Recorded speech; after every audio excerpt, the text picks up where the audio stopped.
தன்ஷிகா வந்து இதே மாதிரி ஒரு கிக்கு வீட்டில் போய் கொடுத்தா கூட பரவாயில்ல, அது நான் தாங்கிக்கிறேன். நான் சொல்லி தான் ஆகணும். Yes, again I'm saying, I am totally in love with Dhanshika. நான் தன்ஷிகாவை நல்லா பார்த்துப்பேன். நான் தன்ஷிகாவை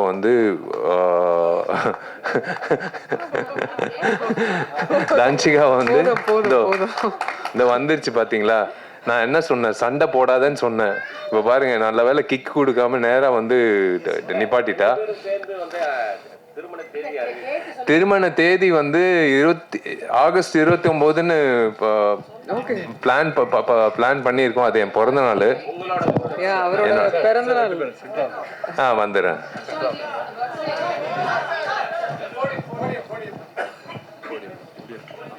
ஏன்னா இந்த மைக்கு பிடிச்சா அது வேற பிரச்சனை ஆயிடும். அதனாலதான். வா, நீ பேசு. இல்லை, அவரோட நடிகர் சங்கம் கட்டடம் ஆகஸ்ட் 15th ஃபினிஷ் பண்ணுறதுக்கு அவர் புஷ் பண்ணுறாரு, போராடுறாரு. அப்படியே ஆகஸ்ட் 29th அவரோட பிறந்தநாள் அன்னைக்கு திருமணம் ஃபிக்ஸ் பண்ணியிருக்காங்க. ஸோ எல்லாரும் வரணும், வாழ்த்தணும், வந்துடுங்க. தேங்க்யூங்க. இதுக்கு மேலே உங்கள் டைம் வேஸ்ட் பண்ண விருப்பப்படல. ரொம்ப நன்றி. நீங்கள் எல்லாரும் காது கொடுத்து எனக்கு உங்கள் முகத்தில் இருக்கிற சந்தோஷம்தான் எனக்கு கிடைச்ச வாழ்த்துக்கள்.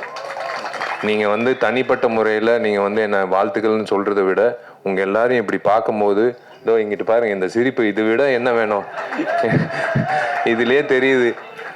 வாழ்த்துக்கள் விஷாலுன்னு சொல்கிறாரு. அது போதும் எனக்கு, அது போதும். நெல்லை சுந்தரராஜன் அண்ணன், நீங்கள் சிரிக்கிறதும் சரி, அண்ணன் மக்கள் ராஜன் சரி, யாராக இருந்தாலும் நீங்கள் எல்லாரும் சிரிச்சது எனக்கு ரொம்ப சந்தோஷமாக இருக்குது. நான் உங்ககிட்ட இது ஷேர் பண்ணிக்கிறது எனக்கு ரொம்ப, நான் யார்கிட்ட, நான் எங்கள் அப்பா அம்மா கிட்ட சொன்னேன், தன்ஷிகா அப்பா கிட்ட சொன்னேன், அவங்க ஃப்ரெண்ட்ஸு கிட்ட சொன்னேன். என் ஃப்ரெண்ட்ஸு கண்டுபிடிச்சாங்க. நான் யார்கிட்டையும் சொல்லல. பட் இன்னைக்கு உங்கள் எல்லாருக்கும் நான் சொல்கிறது மனசு நிறைஞ்சு, எனக்கு தெரிஞ்சு இன்னைக்கு தான் நான் சந்தோஷமாக தூங்குவேன். நான் இது கண்டிப்பாக இன்விடேஷன் வராதுன்னு நினைக்காதீங்க. இன்விடேஷன் வரும். ஆனால் வாயால் இன்விடேஷன் நான் இன்னைக்கு நான் கொடுக்குறேன்.